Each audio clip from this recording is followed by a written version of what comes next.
Hello and welcome to my first Shardathon vlog. I am kicking off a Shardathon today. It's the 4th of October already, but I'm only just now getting to my first Shardathon read, which is The Giver by Lois Lowry, which is my pewter read a book in one sitting. This is a very short one.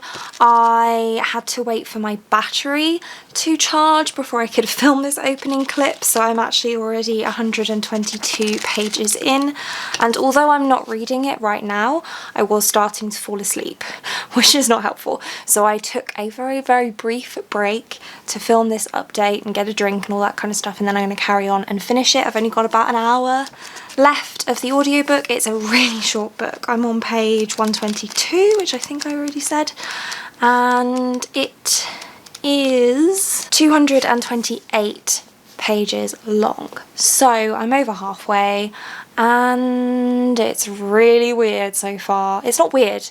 Weird isn't the right way to describe it. This is a dystopian story. I think it's technically middle grade. It definitely reads middle grade.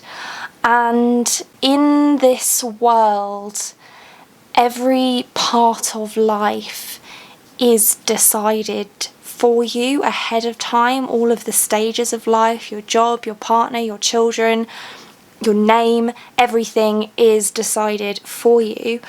And our protagonist Jonas is given the job of being the receiver, who is the person that holds all the memories of mankind from the giver, who is the previous receiver.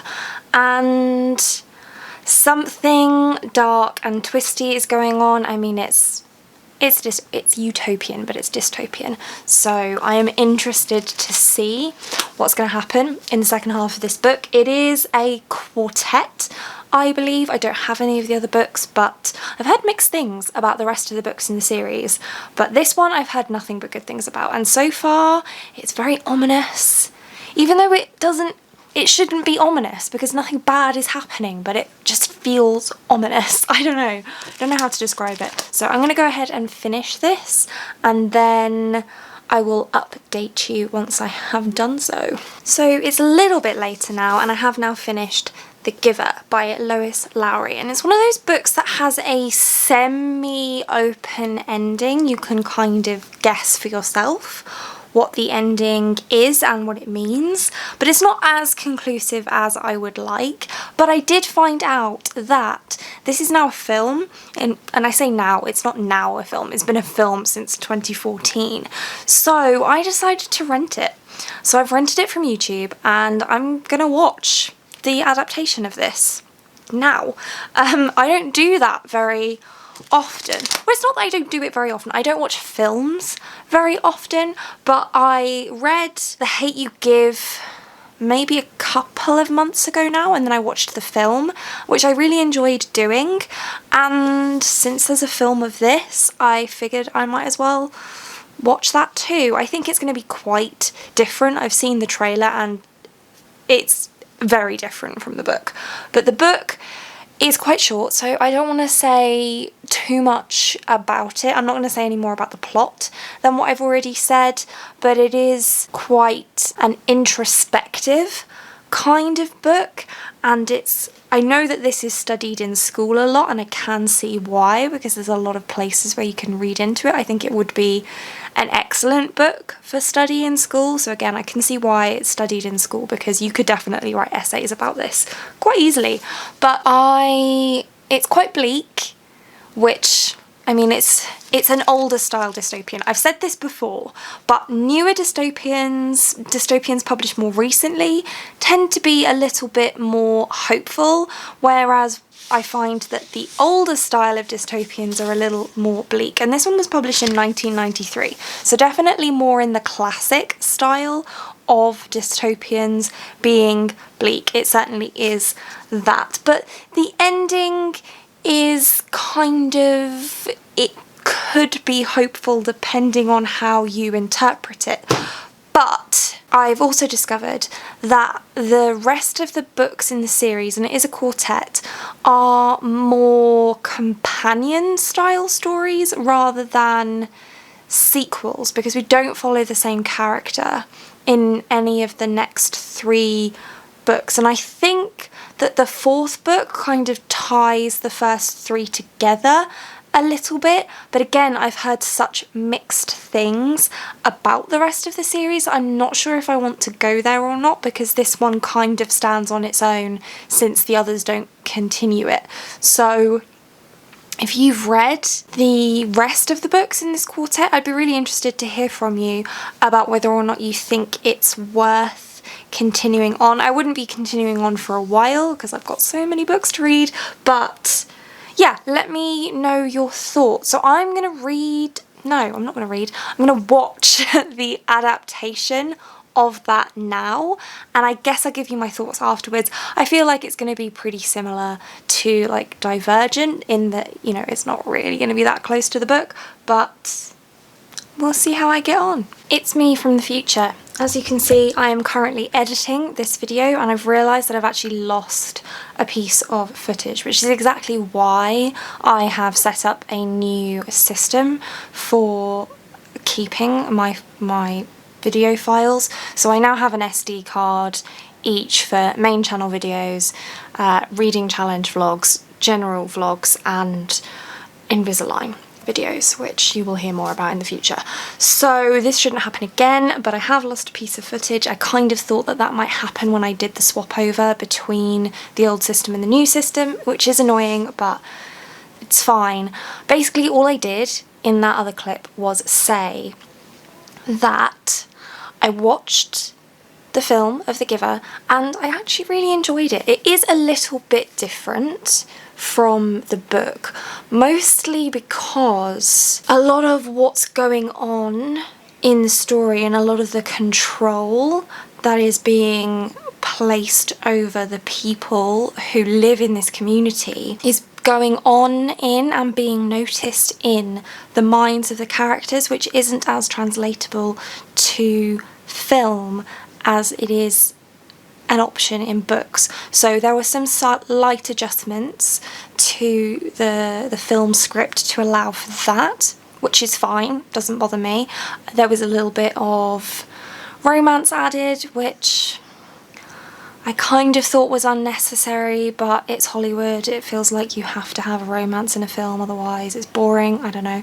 And there was a little bit of added angst that wasn't really necessary in my opinion, but on the whole I kind of quite enjoyed it and I do recommend it, especially if you read the book. I think it's worth giving it a watch. And then also in the missing clip I mentioned that I was starting An Ember in the Ashes by Sabaa Tahir as my next book, and this was my book for Steel, which is a book that you've been pushing back on your TBR for a while, and I have indeed been pushing this one back on my TBR for a while. I have since finished it, but I will let past me tell you about that in a minute just to confuse things. And I was also reading Words of Radiance, and you'll get an update on that in a minute as well. So back to the ordinary course of events. Okay, so it is Saturday and I have now finally finished reading An Ember in the Ashes by Sabaa Tahir, and it's taken me all week to read this book, but it's got nothing to do with the book. I have just been so tired from work that I've barely been spending any time reading at the moment. So I read on my way to work and on my way home, but then by the time I get home, make dinner, eat dinner, and then sit down, I'm basically just falling asleep on the sofa. So it's been slow progress, but this was a fantastic book. I thoroughly enjoyed myself. It included a competition trope, which is one of my favourite tropes of all time, and the payoff of it was really good. Sometimes a book says that it's going to have a competition trope in it, and then it doesn't really, and I'm really disappointed.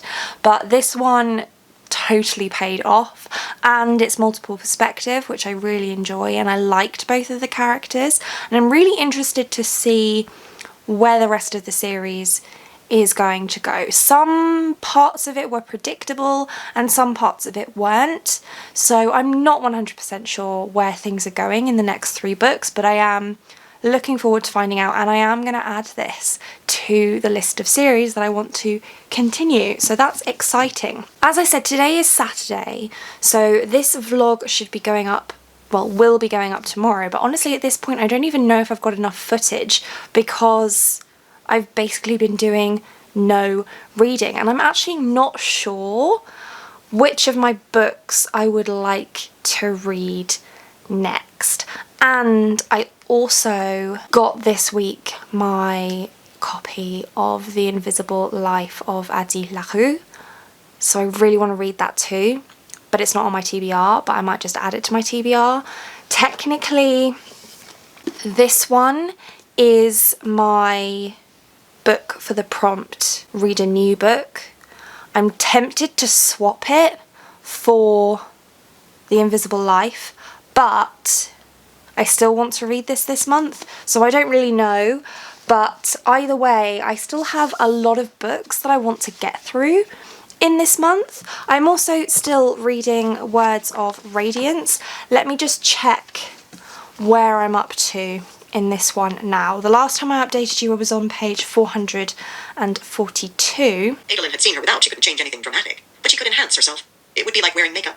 She hesitated. Okay, so I'm now on page 556, so I've read just over 100 pages since I last updated you on that one, and I still have 6 more and the rest of Words of Radiance to read for my Shardathon TBR, plus I want to read The Invisible Life of Adi LaRue, and I have This Time Will Be Different and Raw, which are my TBR jar books, and I still have 4 books in my secret TBR to read, and it's already the 10th of October, so I need to pick up the pace, but it's okay, it's gonna be fine. So I'm actually gonna have to work a little bit now. I volunteered to help some students out with their mooting competition, so I'm judging that from 1 o'clock, which is in 20 minutes, until 4:30. So that's basically most of my day, or most of my afternoon today, so I won't be reading anything during that period of time, but I can be mulling over what I want to read next, and I will update you once I have a decision on that.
So I decided to start The Wicker King by Kay Ingram, and I started it last night. I've read the first 100 pages. It has a very strange narrative style, which I think I'm kind of used to now, but it did take me a little while to kind of get into the writing of it. It is sort of multimedia, not really, there are some multimedia elements, but it's mostly just normal prose but with very, very short chapters, and it's from the perspective of August, who is best friends with Jack, and Jack is starting to experience hallucinations, and as his mental health deteriorates, the pages of the book get darker and darker, and I'm just sort of at the point where they're starting to get dark. It starts off just regular pages, and it's kind of just following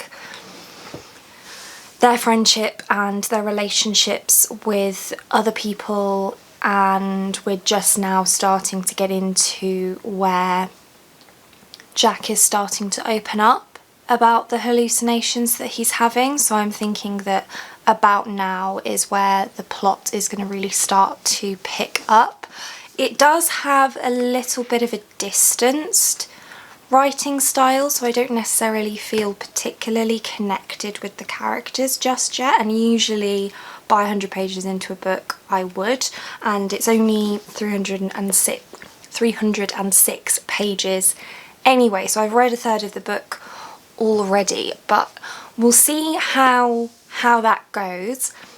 I'm going to leave you on a cliffhanger though, because I'm actually going to be ending this vlog here. Or actually, let me update you on where I am with Words of Radiance first.